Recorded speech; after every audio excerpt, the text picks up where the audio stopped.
Blue flag പദവി ലഭിച്ച Kozhikode Kappad beach കാണണമെങ്കിൽ കുറച്ച് സാഹസികതയും പഠിക്കണം. കാരണം എന്താണെന്നോ, ബീച്ചിലേക്കുള്ള മുക്കാടി റോഡിലൂടെയുള്ള യാത്ര അത്രയ്ക്കും ദുഷ്കരമാണ്. ആ കുഴിയൊക്കെ കടന്ന് നമ്മുടെ സിനോജ് പോയിട്ടുണ്ട്. ആ വഴിയൊന്ന് കണ്ടിട്ടു വാ. ദിവസവും നൂറുകണക്കിന് വിനോദസഞ്ചാരികൾ കാപ്പാട് ബീച്ചിലേക്ക് വരുന്ന പ്രധാന പാത. ചേമഞ്ചേരി പഞ്ചായത്തിലെ 3 വാർഡുകളിലെ ജനങ്ങൾ സഞ്ചരിക്കുന്ന റോഡ്.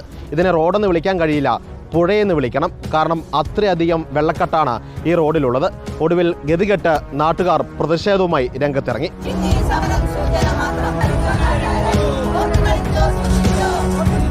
ഇത് ബ്ലൂ ഫ്ലാഗ് കിട്ടിയ ബീച്ചിലേക്കുള്ള കണ്ണൂർ ഭാഗത്ത് നിന്ന് വരുന്ന പ്രധാനപ്പെട്ട ഒരു വഴിയാണിത്. ഇവിടം വരെ വരിക, ഇവിടുന്ന് തിരിച്ച് കറങ്ങി പോവുക. 3-4 കിലോമീറ്റർ തിരിച്ച് റൗണ്ട് അടിച്ചിട്ടൊക്കെയാണ് പോകുന്നത്. പിന്നെ ബീച്ചിലേക്ക് പിന്നെ ഓട്ടോറിക്ഷ സ്ഥിരമായിട്ട് ഓടിക്കൊണ്ടിരുന്ന വഴിയായിരുന്നു ഇത്. 30 രൂപ കൊടുത്ത് പിന്നെ ആളുകൾ ഇവിടെ ഇറങ്ങിയിട്ട് ഇവിടുന്ന് അങ്ങോട്ട് നടന്നു പോവുകയാണ് ചെയ്യുന്നത്. കഴിഞ്ഞ ദിവസം തന്നെ എൻ്റെ കാറിൽ തന്നെ ഗിയർ ബോക്സിൽ വെള്ളം കയറിയിട്ട് ഞാൻ ഗിയർ ബോക്സ് ബുഷൊക്കെ മാറ്റിയതാണ്. 7000 രൂപ ചിലവാക്കി. വണ്ടിക്ക് പണി കിട്ടാറുണ്ടോ? വണ്ടി കിട്ടാറുണ്ടോ? വർക്ക്ഷോപ്പിൽ നിന്ന് ഇറങ്ങാൻ സമയമില്ല.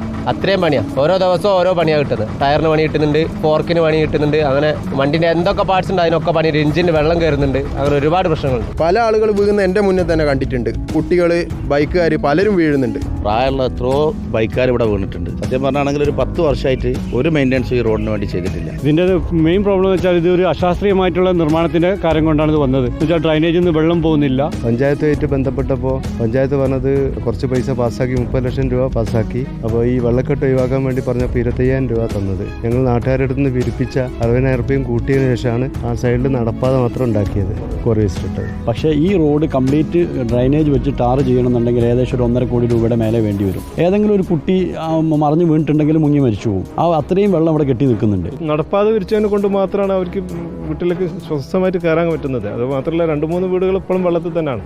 എന്താ ആൾക്കാരെന്താ പറയുന്നത്? സ്വിമ്മിംഗ് പൂൾ റോഡ് എന്ന് പറയാം. ഇപ്പോൾ ഇനി റോഡിന്റെ പേര് മാറ്റി, റോഡ് മാറ്റി, ബീച്ച് റോഡെല്ലാം മാറ്റിയിട്ട് സ്വിമ്മിംഗ് പൂൾ റോഡ് നാക്കിണ്ട്. ഇപ്പോൾ ഒരു ബോർഡും കൂടെ വെക്കാം. ഒരു ബോർഡ് കൂടി വെക്കാം. വെള്ളക്കെട്ട് ഒഴിവാക്കാൻ ഫണ്ട് വകയിരുത്തിയെന്നാണ് പഞ്ചായത്തിന്റെ വിശദീകരണം. ഇനി റോഡ് നന്നാക്കാൻ സാധിച്ചില്ലെങ്കിൽ നാട്ടുകാർ പറഞ്ഞതുപോലെ റോഡിന്റെ പേരങ്ങ് മാറ്റിക്കളയണം. സ്വിമ്മിംഗ് പൂൾ റോഡെന്നാക്കി മാറ്റണം. കോഴിക്കോട് നിന്ന് വീഡിയോ ജേർണലിസ്റ്റ് ജിബേഷിനൊപ്പം reporter Sinoj Thomas, in reporter.